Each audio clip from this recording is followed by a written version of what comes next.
Question number 3, first number. अब देखिए, ये एक एक्यूट एंगल मार्क्ड है। इस क्वेश्चन में हमें बोला गया कि find angle A if given sides are given. Okay, और क्या है हमारे पास, ये मिसिंग एंगल दिया गया है। अब हमें एंगल की वैल्यूज फाइंड करनी है। लास्ट क्लास में आपने देखा था हम क्या कर रहे थे, एंगल्स गिवन थे, साइड्स पता कर रहे थे। अभी वाले क्वेश्चन में साइड्स गिवन है, एंगल्स मिसिंग है, तो एंगल को फाइंड करना है। तो आपको ज्यादा दिमाग या तिगड़म लगाने की जरूरत नहीं है। आप सिंपल अपना माइंड मेकअप रखिए कि आपको बस रेशियो के फॉर्म्स में प्रेजेंट करना है, उसके बाद हो जाएगा आपका सॉल्यूशन इजीली। तो ये क्या है पहले डिसाइड कर लीजिए। तो ये इसके साथ जो एडजेसेंट जो है वो क्या है, बेस। इसके ऑपोजिट में जो है वो क्या है, बेसिकली परपेंडिकुलर है ना। बट 90 से पहले देखा जाएगा तो 90 के सामने जो है वो क्या हो जाएगा, हाइपोटेनियस। ये हमारा हाइपोटेनियस है। अब हाइपोटेनियस के बाद एडजेसेंट पार्ट जो होगा वो क्या होगा, बेस। तो ये हो जाएगा हमारा बेस। और जो ऑपोजिट में होगा वो क्या हो जाएगा हमारा, परपेंडिकुलर, है ना। वो हो जाएगा हमारा परपेंडिकुलर। मतलब ये सारी चीजें हमें पता चल गई, कौन हाइपोटेनियस है, कौन परपेंडिकुलर और कौन बेस है। तो अब हम अपना सॉल्यूशन को बना सकते हैं इजीली। तो this part is what, this is our base. ये क्या है हमारा हाइपोटेनियस। तो अब आप सोचिए कौन से ट्रिग्नोमेट्रिक रेशियो में बेस अपॉन हाइपोटेनियस आता है। एंड यस, वो क्या है, कॉस।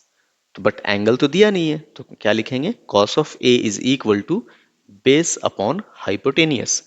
दिस इंप्लाइज दैट, अब क्या कीजिए, कॉस ऑफ ए को ऐसे ही कैरी कीजिए वेरिएबल फॉर्म में, बेस की वैल्यू और हाइपोटेनियस की वैल्यू को सब्सटीट्यूट कीजिए। बेस की वैल्यू कितनी, 10, अपॉन हाइपोटेनियस की वैल्यू कितनी, 20। अब इसे हम कैंसिल आउट करते हैं, 0 0। क्या बचा हमारे पास, cos of A will be equal to 1/2। अब आप बताइए कॉस का फंक्शन कब 1/2 होता है, कौन से एंगल पे।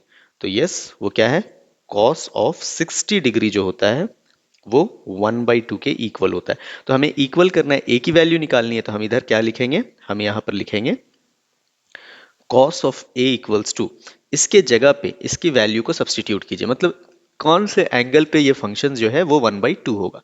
तो उसके लिए आप क्या लिखोगे, कॉस ऑफ 60 डिग्री। ठीक है, उसके बाद आप कंपेयर कर दो, कॉस दोनों साइड में है तो ए की वैल्यू क्या हो जाएगी, therefore A will be equal to 60 degree. This is our answer. Clear है। चलिए इसी का अगला क्वेश्चन जो है उसमें हमें फाइंड करना है, ए की वैल्यू तो गिवन है, सॉरी, ए की वैल्यू नॉट गिवन है। हमें क्या करना है, सर्टेन एंगल पे इनका रेशियोज जो है वो सब्सटीट्यूट करके वैल्यू को फाइंड करना है, एंगल की वैल्यू क्या होगी। तो सबसे पहले तो आप देखो कि ये एक्यूट एंगल जो है उसमें क्या क्या पार्ट्स हैं हमारे पास। तो पहला तो ये हमारा राइट एंगल है। तो राइट एंगल के जो सामने है वो क्या है, हाइपोटेनियस, है ना। ये क्या हो जाएगा, बेस, और ये क्या हो जाएगा, परपेंडिकुलर। अब बस आप लिख दीजिए उसको, आप क्या लिखिए, परपेंडिकुलर और हाइपोटेनियस की वैल्यू, दोनों नोन पार्ट्स है। तो आप क्या लिखोगे, परपेंडिकुलर अपॉन हाइपोटेनियस। अब आप सोचो परपेंडिकुलर अपॉन हाइपोटेनियस जो है वो किसका फंक्शन है, तो वो फंक्शन है साइन का। बट एक्यूट एंगल नहीं पता है तो उसके लिए क्या लोगे, ए। दिस इंप्लाइज जो वेरिएबल दिया गया है उसी वेरिएबल को हम यूज कर रहे हैं। ओके, साइन ऑफ ए। अब देखिए साइन के वैल्यू को हमें तो अभी पता नहीं है कितनी है, बट वेरिएबल्स जो हैं उनको सब्सटीट्यूट करके कांस्टेंट को फिल कर सकते हैं। तो क्या है हमारे पास परपेंडिकुलर की value, perpendicular value is 10/√2, 10/√2 whole divided by hypotenuse, hypotenuse कितनी है, 10। अब देखो जो न्यूमरेटर में डिवीजन में होता है, डिवीजन फॉर्म में, वो चला जाएगा डिनोमिनेटर के साथ। तो आप इसको क्या लिखोगे, you can write it as sine of A will be equal to 10/10√2। ये नीचे चला आया, ये डिवाइड था और ये भी डिवाइड था, दोनों साथ में आ गए, मल्टीप्लाई हो गए। ओके, डिनोमिनेटर डिनोमिनेटर दोनों आपस में मल्टीप्लाई हो गए। Got it. अब यहाँ आप कैंसिल कर सकते हो इजीली, 10 एंड 10। तो आपके पास वैल्यू बचती क्या है, तो आपके पास वैल्यू जो बचती है वो होती है sine of A equals to 1/√2।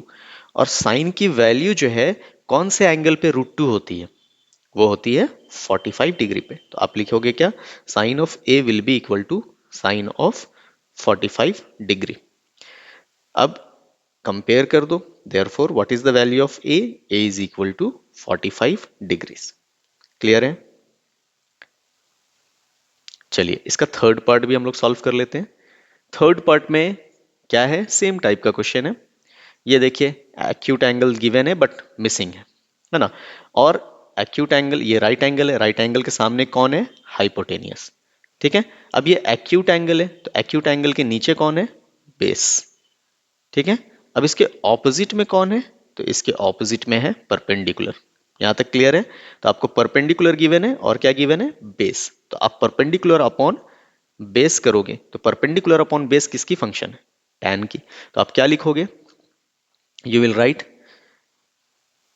Perpendicular upon base, किसका है ये फंक्शन, tan।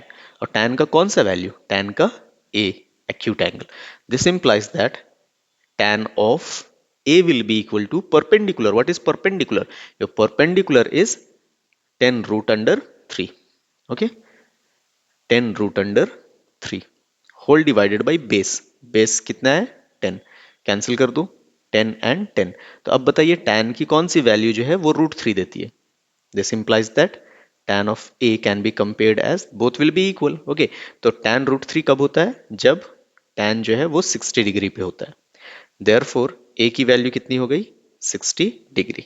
तो इस तरीके से हम मिसिंग एंगल्स को भी फाइंड कर सकते हैं हमारे पास अगर नोन साइड्स हैं तो।